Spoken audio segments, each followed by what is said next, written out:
Wonderful morning to one and all present here. How are you all? I hope you all are fit, fine and healthy.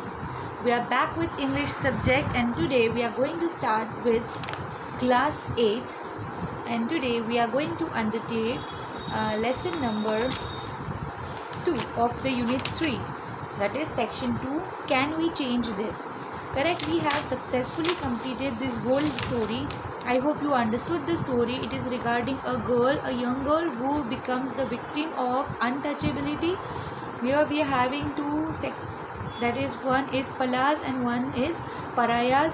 Here the upper caste people consider lower caste people, they behave with them very badly, and such kind of scenario is being seen by this young girl in her childhood days. When she was in class 3, nobody talked of untouchability, but she could feel it, she could experience it. So here they have shared few experiences, 2 or 3 incidents is being shared here. So that is regarding the story. And one day she was also blamed and abused for no reason. She was not the person, she was not the culprit, but she was blamed and punished just because she belonged to the parayas, that is the lower caste community. So that is all regarding the story. Now let us begin with the question answers of this lesson of section 2, can we change this, unit 3, conflict and hope. We'll go to page number 8080. Here we are having reading 1. So the question 1 says, what was the sight that the narrator found amusing? Was it really so? Okay, so what was the sight that the narrator found amusing? And was it really so? What was amusing with the scenario? What did she saw that she found it very amusing? The narrator, here the narrator is that young girl. Okay, the narrator saw an elder of her street come along from the direction of the bazaar holding a parcel. The manner in which he was walking made her double up with her laughter. The old man was holding the packet by its string without really touching any part of the parcel. No, it was not a funny sight because he was doing it as an untouchable. Being from a lower caste, had he touched the vadais, they would have been considered polluted and the Naikar would not have eaten the vadais. So here what was the amusing thing she saw? That an elder of her street, he came from the direction of the bazaar holding a parcel. He was holding it with a string in such a way that no body part would have touched the parcel. If it would have done so, then the Naikar would not have eaten the vadais and he would think that the parcel is being polluted by these cherry people. This was not a funny sight, but it was amusing to see, and it was just because he was the victim of untouchable. Moving on to question number 2. Why was the narrator's Anand not amused by her story? Why was the narrator's Anand not amused by the story? So we saw in the first part of the story that when she observed all these things, she doubled up with laughter. She found it very funny. But when she went home and she described all the things to her elder brother, that is called Anand, she realized that it is not funny, and this incident did not make Anand amused. Okay, now let us see why he was not amused. The answer to this is the narrator's Anand realized the significance of the act. He knew that the elder from their community had to humble and humiliate himself for a Naikar. It was not funny. Okay, but because Anand already knew that what was going on in the society, they were the victim of untouchability, and that is why he realized that what is the importance of it, what is the significance of the act, why that elder was behaving in such a way. It was not a funny game, but he was the victim of untouchability, and that is why he was holding the parcel with a string, and they had to tolerate this humiliation from the Naikar. So that is why he did not found that funny. Question number 3. What feeling did the realization of truth evoke in the narrator? Okay, that means what feeling did the realization of the truth evoke in the narrator? What kind of feelings did that young girl felt when she heard the truth? What was the truth? Why that elder was holding the parcel with the string? What was the truth behind it? After knowing the truth, how was the reaction of her? The narrator stopped feeling amused and became sad instead. She also felt provoked and angry at the unwarranted humiliation. So, before, in the initial stage, when she found whatever she saw, she found it very amusing and very funny. And then, when she realized the truth, she was not amused, but she was sad. She also felt provoked and very much angry at the unwarranted humiliation. Just because they belong to the lower caste, she felt this humiliation from these people. Question 4. What humiliation did the lower caste have to face? Okay, what kind of humiliation? They had to run petty errands for the higher caste without polluting them by touching their things. When the narrator's grandmother was working in the fields, even tiny children from upper caste would call her by name and order her about, just because they belonged to the Naikar caste. And this grandmother, like all the other laborers, would call the little boy Ayya, that means master, and run about to do all his bidding. Even the way they were given that drinking water was terrible. The Naikar women would pour out the water from a height of 4 feet, while the narrator's grandmother and the others received and drank it with cupped hands held to their mouths. The other grandmother had to sweep out the cowshed, collect the dung and dirt, and then was given the leftover rice and curry from the previous evening. So this was all the humiliations they had to face just because they belonged to the lower caste. Question 5. Naikar was furious. Why? Was this justified? Okay, why was the Naikar very furious? Because a pariah lad means a boy, a pariah boy, the grandson of one of the servants, had dared to speak to him, a man from higher caste, disrespectfully. No, it was not justified, but the norms of the society made his behavior acceptable. Okay. The Naikar felt he felt that he was humiliated just because a person, a lad, that means a boy from a pariah caste, he gave back the answer and he dared to speak in front of him, in front of a higher caste person disrespectfully. This was not allowed. And was it justified? Was his furiousness justified? No, it wasn't justified, but because of the norms of the society, it was made acceptable. Next question. What discrimination did the narrator undergo on a daily basis at school? Okay, they also faced discrimination in the school also. So what kind of discrimination were faced by her? The narrator and the rest of the children from her caste were used for cheap labor. Children of her caste carried water to the teacher's house. They watered the plants. They did all the chores that were needed in the school. Yet, if anything was stolen or if something terrible happened, it was taken for granted that the Cherry children must have done it. So the Cherry children were always blamed whether they were involved in this mischievous act or not. But if anything is happened, then these Cherry children were taken for granted. They were blamed for every bad that happened in the school. Next question is, relate the humiliating incident that the narrator experienced at school. So what kind of humiliating behavior that young girl experienced in the school? So one day, while the narrator and her friends were playing after school, they decided to run right up the coconut palm and touch its tip. The coconut plant grew at a slant, a convenient angle.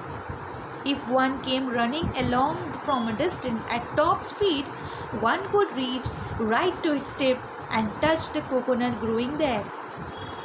Encouraged by the excitement of the first few who managed to touch a coconut, those who came later grabbed it and twisted it before climbing down. By the time the title, by the time, okay, so by the time she got there, that young girl, the narrator got there, the coconut fell at her touch, dropping water in it. All the children were frightened and ready to scatter.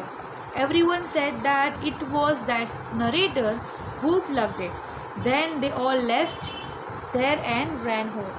And the next day, when she was called to the school, she was abused and she was scolded the next day in the assembly hall. And she was blamed for that. She was found to be a thief. She was called as a thief as she stole a coconut, but actually she did not stole the coconut at that day. So this is the question number 7.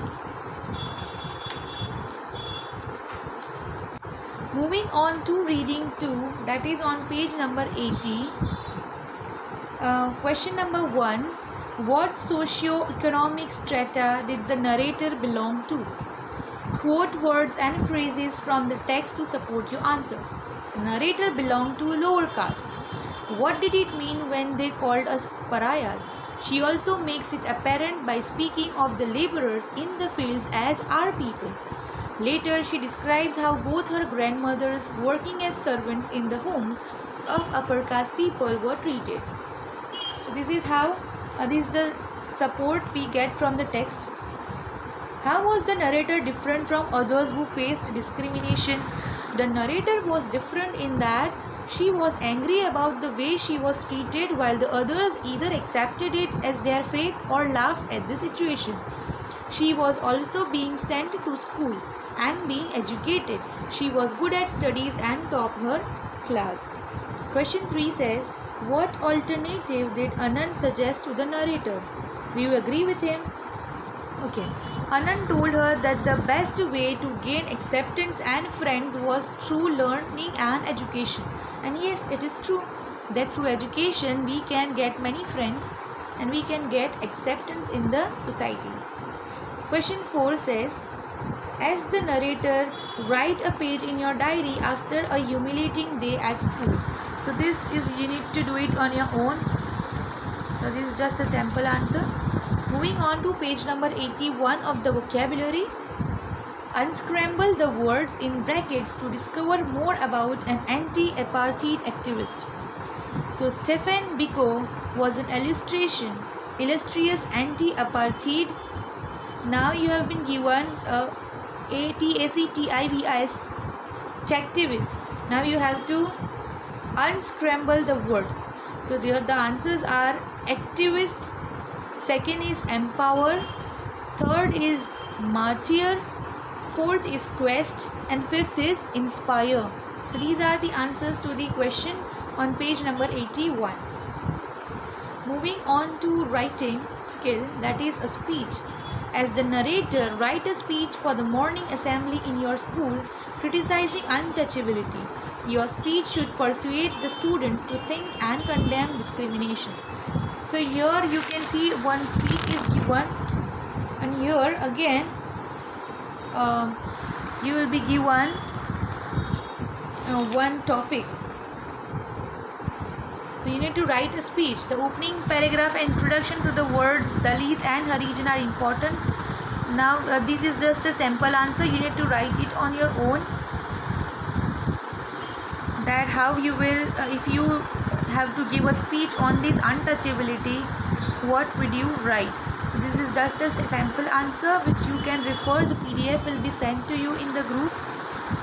Okay, just refer this answer and then write your own speech.